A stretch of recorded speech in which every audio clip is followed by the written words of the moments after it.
Hello guys, welcome back to my channel. അപ്പോൾ ഇന്നൊരു അടിപൊളി ബീഫ് വരട്ടിയതുമായിട്ടാണ് നമ്മൾ വന്നിരിക്കുന്നത്.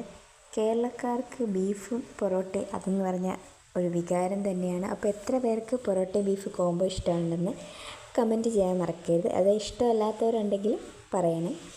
അപ്പോൾ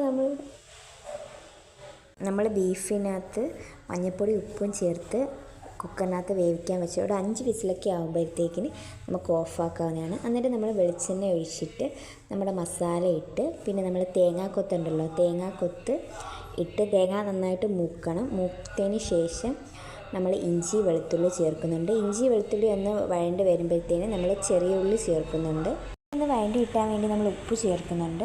ഉള്ളി ഒന്ന് വഴണ്ട് ഒരു ബ്രൗൺ കളർ ആകുമ്പോഴത്തേനും നമ്മൾ മസാല ചേർക്കുന്നുണ്ട്. മുളക് പൊടി, മല്ലിപ്പൊടി, മഞ്ഞൾപ്പൊടി. മസാലയുടെ പച്ചമണം മാറുമ്പോഴത്തേക്കിന് നമ്മൾ വേവിച്ച് വെച്ചിരിക്കുന്ന ബീഫ് അതിലേക്ക് ചേർക്കുകയാണ്. എന്നിട്ട് നന്നായിട്ട് ഇളക്കുക. ഗ്യാസിലാണ് വേവിക്കുന്നതെങ്കിൽ മീഡിയം ഫ്ലെയിമിലിട്ട് കുക്ക് ചെയ്യാൻ ശ്രമിക്കുക. എന്നിട്ട് നമ്മൾ നല്ല പച്ച കുരുമുളക് ചതച്ചത് ചേർക്കുന്നുണ്ട്. വെളിച്ചെണ്ണ കുറവായതിൻ്റെ പേര് നമ്മൾ കുറച്ച് വെളിച്ചെണ്ണയും കൂടെ ചേർക്കുന്നുണ്ട്. എന്നിട്ട് ഒരു 5-10 മിനിറ്റ് നന്നായിട്ട് കുക്ക് ചെയ്ത് വഴറ്റിയെടുക്കുക. അപ്പോൾ നമ്മുടെ ബീഫ് വഴറ്റിയത് ഇവിടെ റെഡിയായിരിക്കുകയാണ്. അപ്പോൾ വീഡിയോ ഇഷ്ടപ്പെട്ട് കഴിഞ്ഞാൽ ചാനൽ മറക്കാതെ സബ്സ്ക്രൈബ് ചെയ്ത് സഹായിക്കുക.